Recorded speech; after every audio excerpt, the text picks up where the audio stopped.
Hi everyone and welcome. I am joined today by Jonathan Haslam. Hola a todos y bienvenidos. Hoy me acompaña Jonathan Haslam, profesor de historia y autor de un libro reciente, Hubris, que estamos discutiendo hoy. El título es Hubris, los orígenes estadounidenses de la guerra de Rusia contra Ucrania. Me sorprendió un poco el título. Me recordó un poco a Thomas Piketty. Él argumentaba que el capitalismo se excedió un poco debido a la arrogancia después de la Guerra Fría. Por supuesto, esto mira más a la arquitectura de seguridad europea, también tomando una mirada importante al papel que nuestro lado, ya sea Estados Unidos o el occidente político, tuvo en términos de contribuir, si no provocar, esta guerra. Me preguntaba si podrías decir algo en general sobre por qué la arrogancia fue un ángulo clave para ti.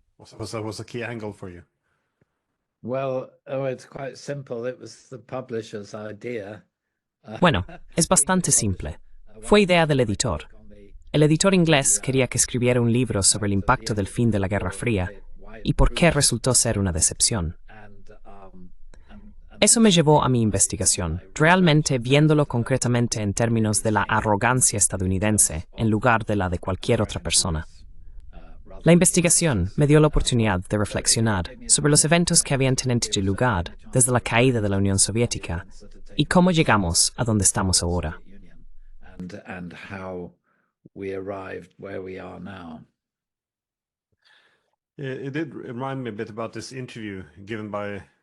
Me recordó un poco a esta entrevista que dio George Kennan en 1998 con el New York Times, en la que argumentó que había mucha arrogancia y conceptos erróneos. Así que, de nuevo, el después de la arrogancia viene la némesis. Esto es más o menos lo que él predijo. Pero tu libro, en gran medida, está organizado. Bueno, parte de la premisa de que fue el fracaso en acordar una arquitectura de seguridad europea mutuamente aceptable después de la Guerra Fría, lo que supongo nos puso en el camino hacia la guerra en la que estamos actualmente involucrados. En otras palabras, la expansión de la OTAN. ¿Cómo llegó a ser esto?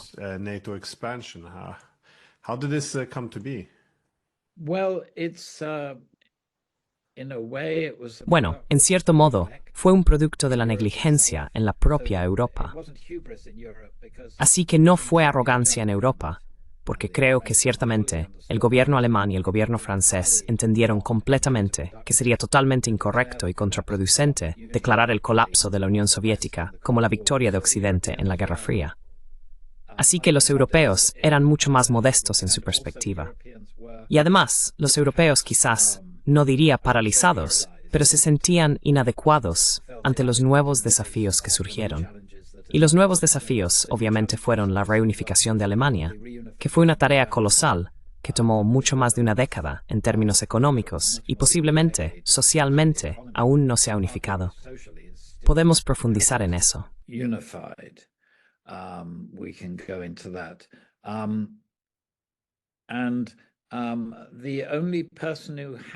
Y la única persona que tenía una mente clara era el nacionalista alemán Hans-Dietrich Genscher, quien no tenía miedo de expresar su nacionalismo y no se preocupaba por lo que pensaran los franceses. Genscher tenía la idea de que necesitábamos redibujar la arquitectura de Europa, la arquitectura de seguridad, lo que implicaba deshacerse de la OTAN y reemplazarla, aunque tuvo cuidado de no ser demasiado explícito. Los estadounidenses vieron esto como una amenaza enorme, porque si lees historias de la Guerra Fría por los escritores estadounidenses clásicos, como John Gaddis, el ejemplo preeminente en Yale, nunca se detuvieron a considerar si había otras motivaciones para que los estadounidenses estuvieran en Europa desde finales de la década de 1940. Lo aceptaron como un contrapeso a los rusos.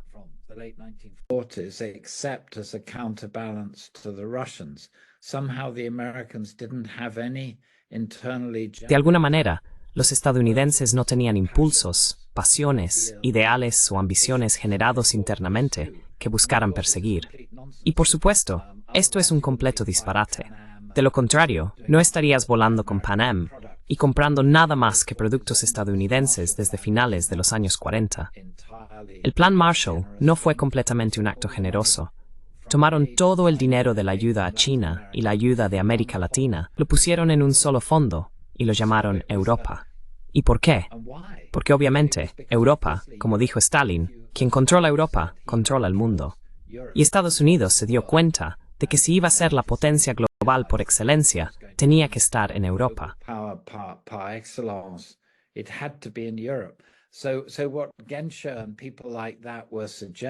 Lo que Genscher y personas como él estaban sugiriendo alarmó a George Bush 41, a diferencia de su hijo, George Bush 43. George Bush lo veía como una amenaza que los europeos buscaran sacar a Estados Unidos de Europa. En una de las reuniones de la OTAN, mientras Gorbachev estaba cediendo el control de Alemania del Este, George Bush propuso expandir el papel de la OTAN al resto del mundo. Esto causó un absoluto furor, y los franceses, liderados por François Mitterrand, se levantaron y explotaron. No podemos discutir esto. Nunca lo propusiste. Sabes, no vamos a hacer esto. Hubo una pelea violenta, y en privado hubo una pelea aún más agresiva. Al final, Mitterrand fue invitado a la Casa Blanca para almorzar con el asesor de seguridad nacional, el teniente general Brent Scowcroft, quien era mucho más. Lieutenant General Brent Scowcroft, who was a much more, he was almost plastic in his nature. Era casi plástico en su naturaleza. Nunca podía saber exactamente lo que estaba pensando. En otras palabras, podía ser diplomático de una manera que George Bush padre era incapaz de ser. Y él decía, ya sabes, América tiene que tener un papel, no podemos ser excluidos. Así que esto estaba claro. Y luego, cuando entramos en la administración de Clinton, que siguió a Bush, Clinton mismo no tenía ningún interés en la política exterior. Había sido estudiante en Oxford, y creo que había tenido suficiente de extranjeros, o de ser un extranjero en un país extranjero. Hoy en día, llamamos a los estudiantes extranjeros estudiantes internacionales, como si nuestros propios estudiantes no fueran internacionales.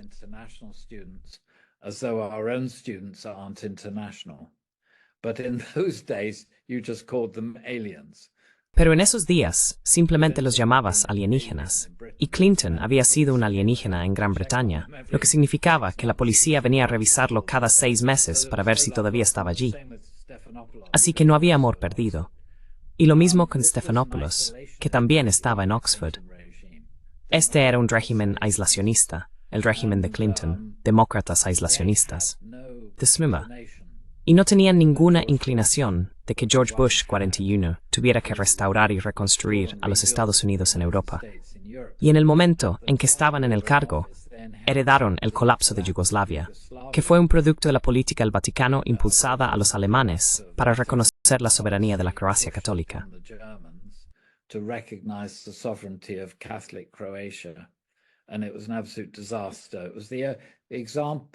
Y fue un desastre absoluto. Fue el primer ejemplo de la política exterior de la Alemania unida, y fue un desastre total. Creo que Kohl fue reacio en esto, pero se dio cuenta de que no tenía mucho margen de maniobra. La administración Clinton tuvo una guerra civil dentro de la Casa Blanca sobre Yugoslavia, que duró 2 años, hasta el punto en que la gente no se hablaba entre sí. Algunos de sus asesores decían que esto no era bueno porque los republicanos los estaban destrozando. Así que Clinton llegó al poder a través de su asesor maquiavélico, diciendo sobre los demócratas, diciendo sobre los republicanos, Bush es la economía, estúpido.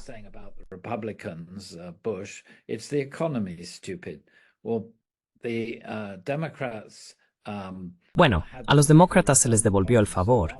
Así que después de 1 o 2 años en el cargo, los republicanos decían, ya sabes, los demócratas son un caso perdido.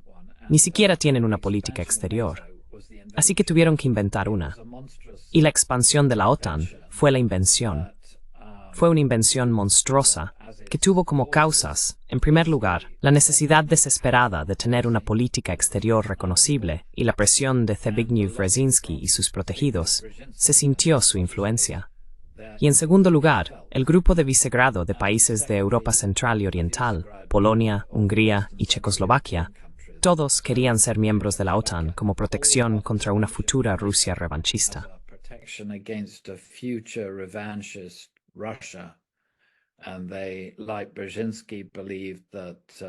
Y ellos, como Brzezinski, creían que ya sabes, era como decir, ya sabes, tienes que tener un zoológico para los animales rusos. No puedes dejarlos vagar, Tarde o temprano, te comerán.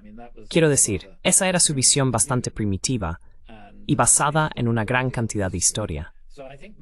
Así que creo que la mayoría de las personas que no les gustaba la expansión de la OTAN, incluido George Kennan, que despreciaba a los europeos del este en general, incluidos los ucranianos, se dieron cuenta de que estos tres países tarde o temprano gravitarían hacia Occidente de una forma u otra, militarmente en términos de seguridad, dado su peso y dado su pasado.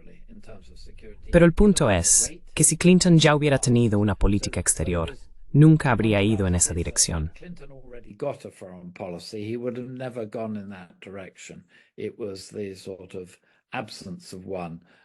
Era el tipo de ausencia que creó este pequeño monstruo en 1994. Y por supuesto, lo clave sobre la expansión de la OTAN es que con la excepción de esos tres países en Europa Central y Oriental, nadie fue consultado. Cuando los planes se presentaron en secreto, ni siquiera se filtraron a los miembros del Congreso y el Senado. Todo se hizo con gran secreto. Y por eso personas como George Kennan, que estaba retirado en Princeton, crearon un alboroto porque de repente en 1995 estaba sucediendo. ¿Y quién autorizó todo esto? Simplemente fue Clinton queriendo un segundo mandato. Y ya sabes, la oposición a esto fue casi total en términos de rusistas en América. Solo hubo uno en el Consejo de Seguridad Nacional que lo impulsó.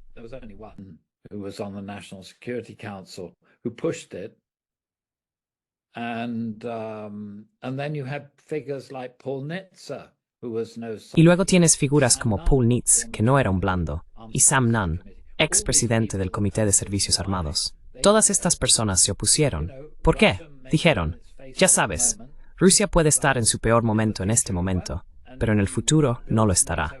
Y si expandes la OTAN hacia Rusia, ya sabes, estás provocando al tigre, estás causando problemas para el futuro. Puedes volver y leer esas advertencias a la luz de la guerra en Ucrania. Así que si Kennan estuviera aquí, habría dicho, te lo dije, te dije lo que pasaría, no escuchaste. Y desafortunadamente este fue el caso. Todos pensaron que sabían mejor. Todos pensaron que era el siglo de América otra vez. Y no lo fue. Bueno, Trump puede cambiar eso, pero podemos discutir sobre eso.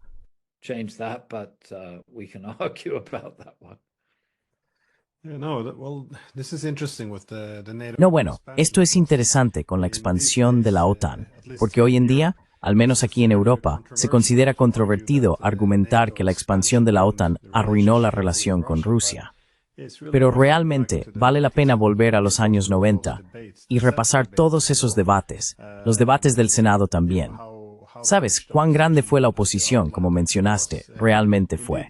De hecho, incluso Bill Clinton, en enero del 94, estaba comentando entonces que la expansión de la OTAN podría tener un gran costo, porque podría volver a dividir el continente y recrear la lógica de esta confrontación de suma cero.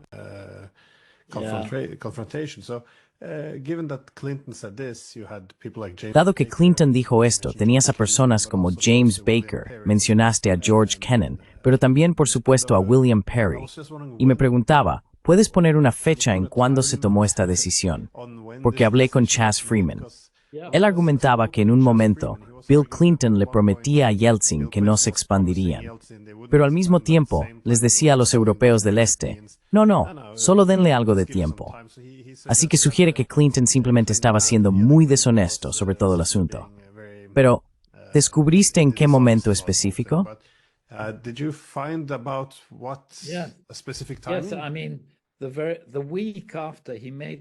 Sí, quiero decir, la semana después de que hizo la declaración que citaste, cambió su posición mientras estaba con los líderes checos y polacos. Cambió en una semana. Y esto fue Madeleine Albright, ya sabes, la mafia de Brzezinski si quieres. Y cuando tranquilizó a Yeltsin en el otoño de 1994, también tranquilizó al canciller Kohl. Quiero decir, a Clinton nunca le importó el significado de las palabras. Las palabras eran como una baraja de cartas. Simplemente sacabas lo que necesitabas en ese momento y volvías a poner las cartas en el paquete. Probablemente fue el político más deshonesto que hemos visto en los Estados Unidos después de la guerra, incluso más que Nixon.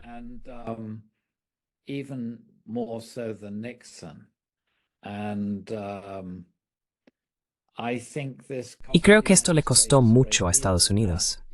Se ve que la prioridad siempre fue lo doméstico. Y en términos domésticos, la administración de Clinton fue un éxito enorme. Quiero decir, los estadounidenses pensaban que el fin de la Guerra Fría, debido a la reducción en la industria armamentista, etc., significaría básicamente una depresión, como al final de la Segunda Guerra Mundial. Y Clinton no solo lo sacó de eso, sino que también tomó todas las posiciones republicanas sobre el bienestar y el resto, y creó un nuevo consenso en Estados Unidos. Así que a nivel doméstico, las divisiones desaparecieron, la economía estaba en auge, incluso tenían un superávit en el presupuesto de la seguridad social.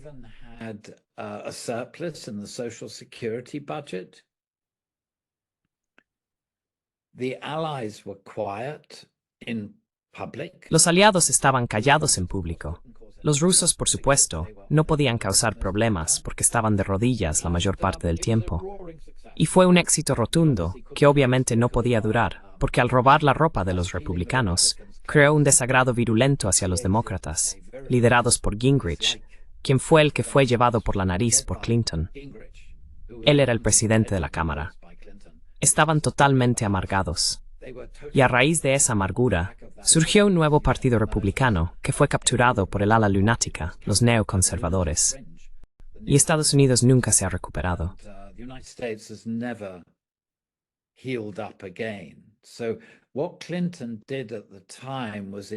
Lo que hizo Clinton en ese momento fue enormemente exitoso, tanto a nivel nacional como en el extranjero, pero tuvo un costo enorme para quienes lo siguieron y para el país en su conjunto.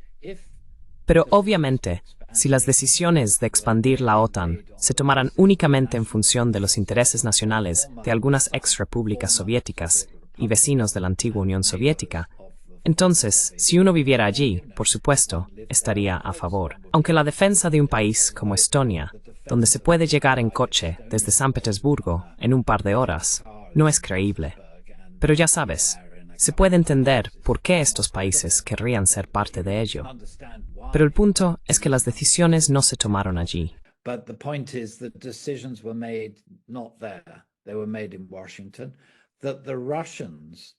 Fueron decisiones tomadas en Washington, y los rusos estaban peligrosamente débiles cuando se tomaron esas decisiones. A Yeltsin le mintieron una y otra vez, al igual que a los europeos, porque los líderes europeos estaban constantemente diciéndoles a los estadounidenses, no pueden hacer esto, si lo hacen, habrá problemas. Así que lo que estaba ocurriendo en el mercado en Estados Unidos, con todas estas personas gritando oposición sobre la expansión de la OTAN, estaba sucediendo en privado cada vez que Strobe Talbot llegaba a una de las capitales europeas como emisario de Clinton. Le dijeron sin rodeos que esto era un desastre y que habría un precio a pagar. Pero todos se unieron sobre el cuerpo de la antigua Yugoslavia, que por supuesto fue un desastre europeo que requirió que Estados Unidos lo resolviera.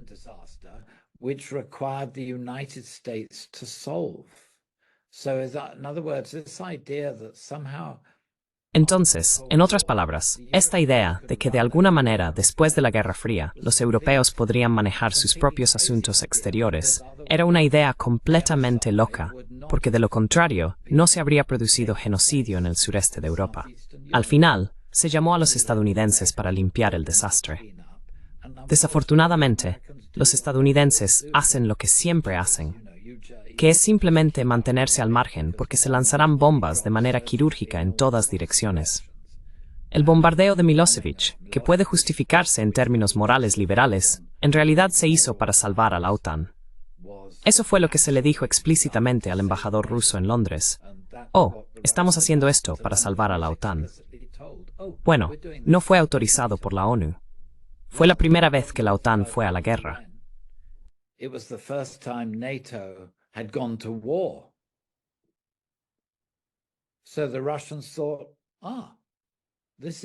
Entonces los rusos pensaron, de esto se trata todo.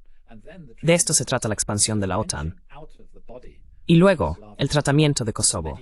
Arrancar del cuerpo de Yugoslavia, la capital medieval de los eslavos, Kosovo, y crear a partir de ello un régimen independiente que básicamente estaba dirigido por mafiosos de la droga.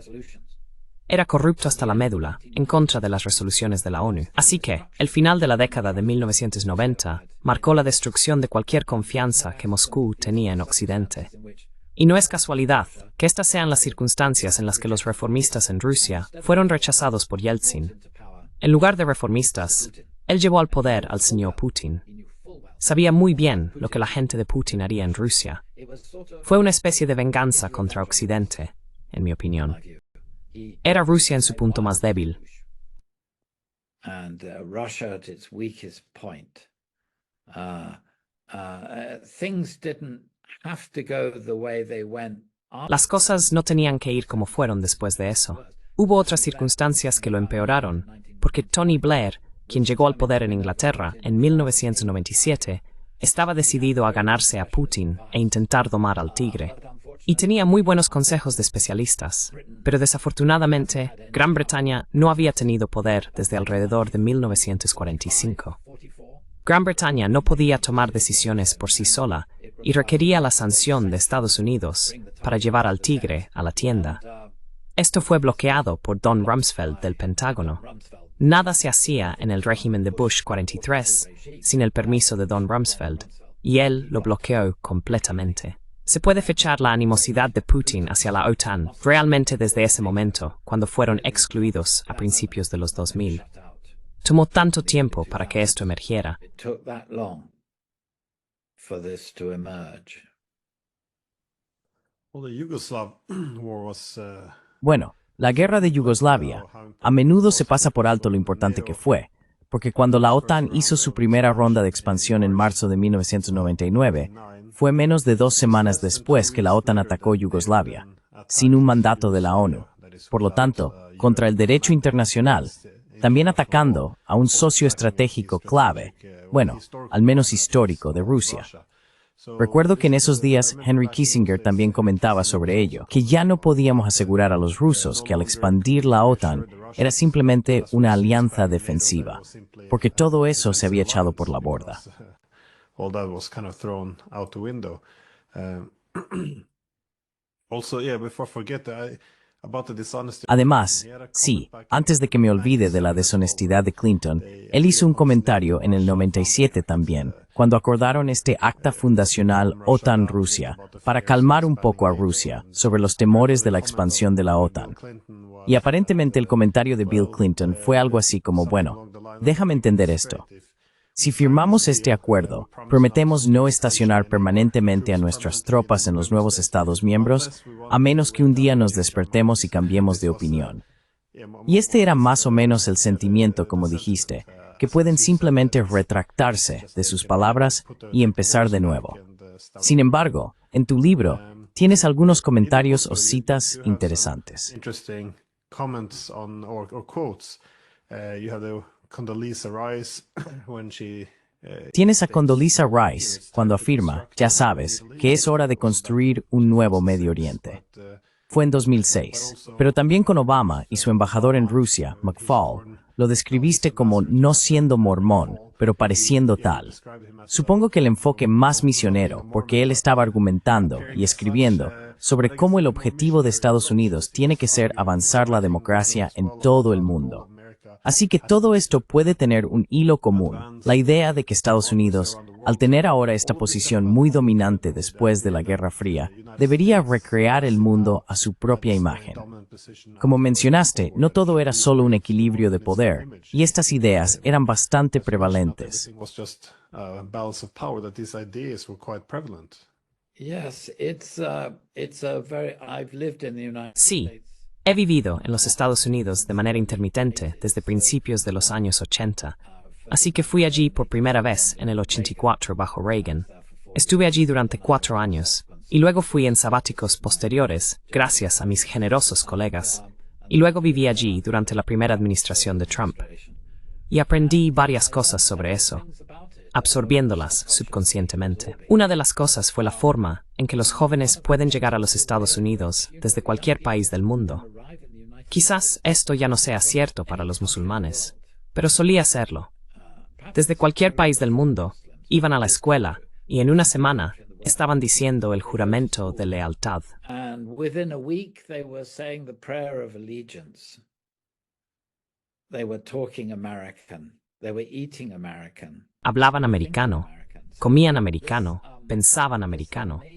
Así que esta increíble capacidad de absorción de los Estados Unidos, como solía ser, no creo que sea exactamente así ahora, pero como solía ser, les daba este peculiar sentido de que de alguna manera tenían algo único que ofrecer al mundo, aparte de las hamburguesas y el béisbol. Tenían esta especie de superioridad espiritual, esta capacidad de unificar, de hacer un todo, partes separadas y distintivas. Y así, para ellos, Europa era realmente irritante, porque ¿cuánto tiempo necesitaban después de la Segunda Guerra Mundial para unirse y convertirse en una unidad orgánica? To get together and become organic unity. And of course, it's a crazy idea of. Y por supuesto, es una idea loca de los alemanes y los franceses en Europa, que de alguna manera pueden hacer eso, como si fuera una especie de receta con todos estos pedazos y piezas. Y siempre que se ponga en el horno a una temperatura particular, saldrá como, ya sabes, un pan o algo así. Y por supuesto, Europa no es así porque los europeos han estado matándose unos a otros durante siglos. Y los estadounidenses, cuando se matan entre ellos, los exterminan. Los indios rojos, siempre estaron. No, que en Europa, todos no se bien. Survived all of this. So there's this sort of incompatible mindset. Entonces, hay una especie de mentalidad incompatible entre los estadounidenses de ese periodo, y creo que está cambiando, y los europeos de ese periodo. Y así puedes imaginar, si los estadounidenses no entienden a los europeos y la experiencia europea, ¿cómo se espera que entiendan la experiencia rusa? Esto está realmente demasiado lejos. Hay muy pocos estadounidenses, excepto los emigrantes, que realmente entendieron la experiencia rusa. Y por eso Mike McFaul, que es la persona más agradable que puedas imaginar, quien fue como embajador a Moscú, simplemente irritó a Putin sin siquiera darse cuenta. Got up the nose of Putin without even realizing it, but because the Americans were telling them what to do. Pero debido a que los estadounidenses les decían qué hacer, los notorios programas de USAID, que ahora están siendo abolidos, eran una forma subrepticia de la CIA. Mike no parecía darse cuenta de que imponer esto a los rusos bajo Putin causaría problemas. Así que por eso esta arrogancia tenía una cualidad particular, no solo de arrogancia y el resto. Era una ignorancia profundamente arraigada la que la sustentaba, una insensibilidad profundamente arraigada, lo cual aún continúa, porque cuántas personas, muchas personas han comprado mi libro, pero cuántas personas en el poder, cuántas personas en los medios de comunicación principales en los Estados Unidos, cuántas personas en el Capitolio y en el Congreso ahora, admitirán que esto fue debido a ellos. Now will they admit that this was due to them? The mess we have. Okay, Putin. El lío que tenemos. De acuerdo, Putin, sí, por supuesto. Pero le tomó 20 años vengar este proceso. Le tomó 20 años establecer una dictadura donde nadie se le enfrentara. Y entonces pudo hacer lo que quería hacer. Lo ha hecho, y creo que ha fallado totalmente. Pero tomó mucho tiempo para que esto sucediera. Y el problema fue que cuanto más tiempo esperaban todos, más creían que nunca sucedería. Así que el día que los rusos invadieron Ucrania, Zelensky se fue a esquiar. Simplemente no pensaban que lo haría. They just didn't think he would do it. Well, in this run up to the invasion, though, 'cause you Bueno, en este periodo previo a la invasión, porque sí se remonta a 2014, mirando también el golpe, creo que todos reconocieron que de todas las expansiones, Ucrania sería, supongo, la más loca. Ese es el ex embajador británico en Moscú, Roderick Lyne, creo. Moscow, Roderick Lyne, I think. Yeah. No, Roderick Braithwaite. Yeah, sorry. He made the Sí, comment that, lo siento. this Hiciste el comentario de que esta es la mejor manera de comenzar una guerra con Rusia si quisieras intentar incorporar a Ucrania. how do you see Entonces, ¿cómo ves los desarrollos futuros durante el golpe, el tipo de involucramiento? Porque mencionaste a USAID, pero también tienes razón sobre el uso de las ONG, como el National Endowment for Democracy. ¿Qué papel tuvieron en derrocar al gobierno y llevarlo, supongo, a la órbita occidental? bringing it, I guess, into the Western orbit. Yeah, sorry, I contradicted you. You're right, it was Rod Line. Sí, lo siento, te contradije. Tienes razón, fue Rod Line quien hizo esa declaración. Sí, fue Rod Line. Esto es algo muy curioso porque surgió bajo la administración de Obama. Y Obama era, como ahora lo vemos, y su esposa puede contarnos todo al respecto, un hombre increíblemente arrogante e increíblemente ignorante. Básicamente tenía un enfoque de no intervención y permitía que aquellos bajo su mando, en el estado profundo, llevaran a cabo sus propias operaciones. Y cuando ves lo que sucedió, diría que fue una administración de Ucrania que, como todas las administraciones anteriores de Ucrania, era profundamente corrupta y había llegado al poder por medios incorrectos. No tenía sentido de dirección. Had no sense of direction. It just knew that it didn't want to be totally suffocated. Simplemente sabía que no quería ser totalmente sofocado por los rusos. Por otro lado, la UE estaba ofreciendo membresía asociada. Ten en cuenta que Turquía ha tenido membresía asociada de la UE desde 1964. Así que ser ofrecido membresía asociada no es necesariamente un momento feliz. Y el problema era que los términos que ofrecían eran como los términos del FMI a un país del tercer mundo. En otras palabras, los términos de aceptación de la UE habrían significado que los burócratas de Bruselas vinieran y literalmente tomaran el control del país y lo enderezaran de arriba a abajo para ajustarse a la UE, lo que significaba los requisitos alemanes y franceses. Así que había oposición interna, pero la principal oposición vino de Putin. Y Putin básicamente dijo, si haces esto, estás acabado. And Putin basically said, if you do this, you're finished.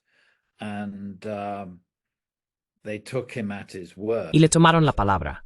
Esto fue en septiembre de 2013 y destruyó la ilusión que tenía firmemente el señor Sikorsky de que de alguna manera podrían orquestar una toma de control encubierta de Ucrania para Occidente al integrarla en la UE. Esto fue un desastre absoluto. Así que cuando Ucrania dice no a la UE, de repente, desde septiembre, empiezan a suceder cosas extrañas. Aparecen 3 nuevas estaciones de televisión de la nada. Llega una advertencia desde Washington y solo empeora.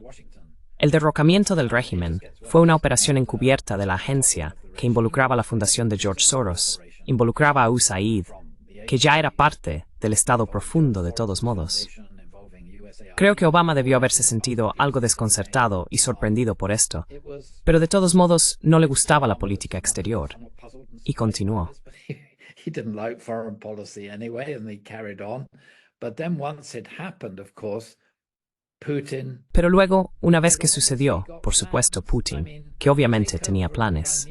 Quiero decir, la toma de Crimea y el Mar Negro se realizó de manera increíblemente rápida, increíblemente efectiva, por fuerzas altamente entrenadas en la cantidad justa. Así que esto debe haber estado en los planes durante más de una década, como una opción de reserva, una moneda de cambio. Y entraron y lo tomaron, los hombrecitos verdes, como se les llamaba. Y Obama fue confrontado por algunas personas en la administración diciendo, tenemos que actuar. Y él básicamente dijo, no vamos a hacerlo. He basically said, no, we're not going to. Only one junior figure in the Pentagon. Solo una figura junior en el Pentágono realmente se arriesgó a decir que teníamos que armar a los ucranianos. Simplemente no sucedió. Y Ucrania básicamente perdió Crimea para siempre. No creo que Ucrania recupere Crimea jamás. Pero peor que eso es que Putin tuvo la idea de que, bueno, nadie nos detuvo. ¿Por qué no seguimos adelante y empezamos a tomar los territorios orientales de Ucrania, donde la mayoría de la gente hablaba ruso, pero no se consideraban necesariamente rusos? Así como ya sabes, si le preguntas a un escocés, él habla inglés, pero se considera a sí mismo escocés y no inglés. But he regards himself as a Scotsman and not an Englishman. There's a really important difference. But of course, hay una diferencia realmente importante. Pero por supuesto, la gente de Putin está encubriendo la diferencia. Y los idiotas en Kiev tendían a menospreciar esas regiones de Ucrania. Eran industrias del cinturón de óxido que habían sido parte del complejo militar industrial soviético y que básicamente colapsaron desde el fin del régimen soviético. Menospreciaban a estas personas y luego comenzaron a negarles derechos lingüísticos y básicamente a despojarlos de derechos civiles normales. Este fue un problema real y resurgirá si intentamos volver las piezas en Ucrania. Ese periodo no será olvidado. That period will not be forgotten. No, I think this, went. No, creo que esto ocurrió entre 2014 y 2022, el trato a la gente en Donbass. No se informó bien. Curiosamente, a principios de 2014, hubo muchos reportes de medios de CNN y The Guardian. Pero después de 2015, todo desapareció de los titulares. Todas esas personas descontentas en Donbass de repente se convirtieron en secesionistas prorrusos. Así que supongo que a todos ellos les quitaron su agencia.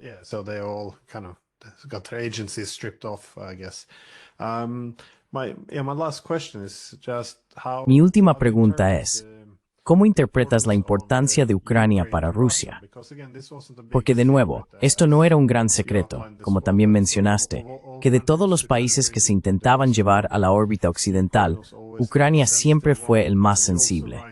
También tienes razón en que Putin vio los esfuerzos de Occidente por llevar a Ucrania a su órbita, como que Ucrania sería efectivamente un instrumento para desestabilizar a la propia Rusia. ¿Qué hace que Ucrania sea tan especial para Rusia? ¿Por qué realmente, como lo llamó el exdirector de la CIA William Burns, es la más roja de todas las líneas rojas? Este es un paso que no deberíamos cruzar.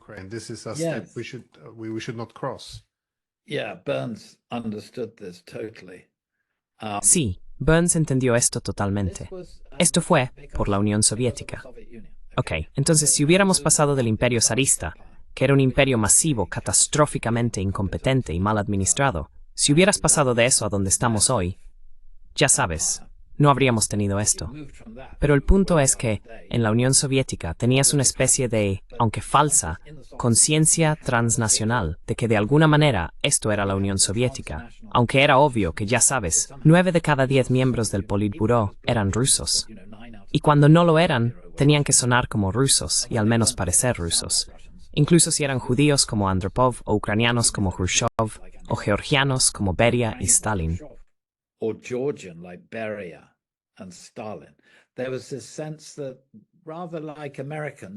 Había esta sensación de que, al igual que los estadounidenses, ven a América en su conjunto, y a pesar de todas las diferencias lingüísticas y demás, para ellos apoderarse de Ucrania, estoy hablando psicológicamente, era como arrancar un brazo o una pierna. Esto es aparte de la geoestrategia y la geopolítica. Si incluyes eso, lo cual es importante, porque toda la planificación de guerra de la OTAN desde finales ciertamente desde la guerra de Vietnam, desde mediados de los 60, la planificación de guerra para una guerra limitada, no una guerra termonuclear total, involucraba el uso de la flota estadounidense en el Mediterráneo y los A-4 y A-6 en las cubiertas de esos portaaviones, que se abalanzarían a través del Mar Negro, entrarían a baja altura sobre Ucrania y subirían por la cuenca del Volga para golpear los principales objetivos en Rusia.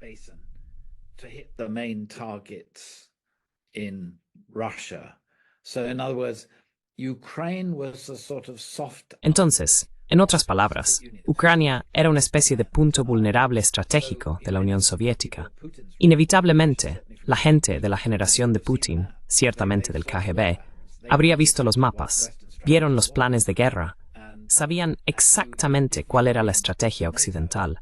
Si entregas Ucrania a la OTAN, entonces la OTAN está en el Mar Negro, y la OTAN está en la frontera sur de Bielorrusia, que los rusos fingen que es independiente, y se adentra en el Volga. Quiero decir, esto le da a Rusia un dilema estratégico que Pedro el Grande enfrentó y que Catalina la Grande eliminó al conquistar toda esa área del Imperio Otomano. Así que podemos hablar de actitudes psicohistóricas y culturales hacia Ucrania, pero también geoestratégicas.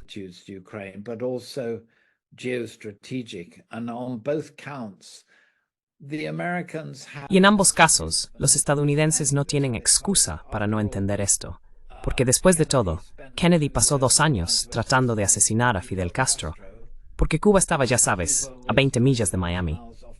Y ya sabes, recuerda cómo los estadounidenses se ponían histéricos si algún militar o colono británico cruzaba la frontera hacia los Estados Unidos, hacia Oregón. Siempre estaban obsesionados con que los británicos iban a adquirir Oregón de los Estados Unidos, así como habían robado Texas a los mexicanos. Así que tienes este tipo de... ¿Cómo es que los estadounidenses no entienden que si tu país es desmembrado, vas a estar en desventaja estratégica? You're going to be a strategic disadvantage. So in a way, this curious... Entonces, de alguna manera, esta curiosa incapacidad de los Estados Unidos para imaginar cómo debió haber sido estar del otro lado.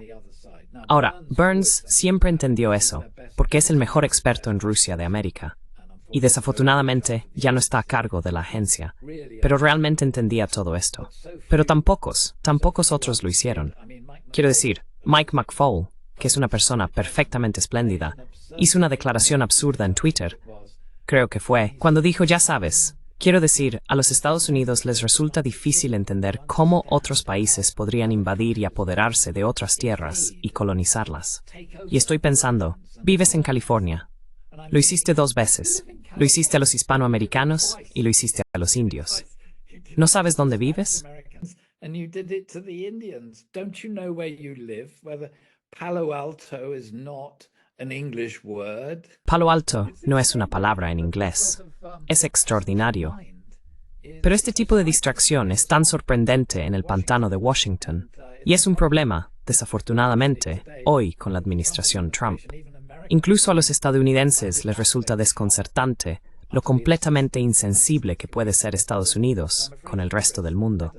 Así que me temo que la arrogancia que nos llevó a este problema original todavía está presente de alguna forma. Y los europeos tienen que aprender que su trabajo no es quedarse esperando las consecuencias, sino que los europeos desde 1992 deberían haber sido proactivos en los Estados Unidos, tratando de cambiar la opinión de los Estados Unidos hacia Europa. Quiero decir, ¿cuándo hizo la UR de eso una prioridad? Pero creo que ahora probablemente se den cuenta de que deberían haberlo hecho. But I think now they probably realize they should have done.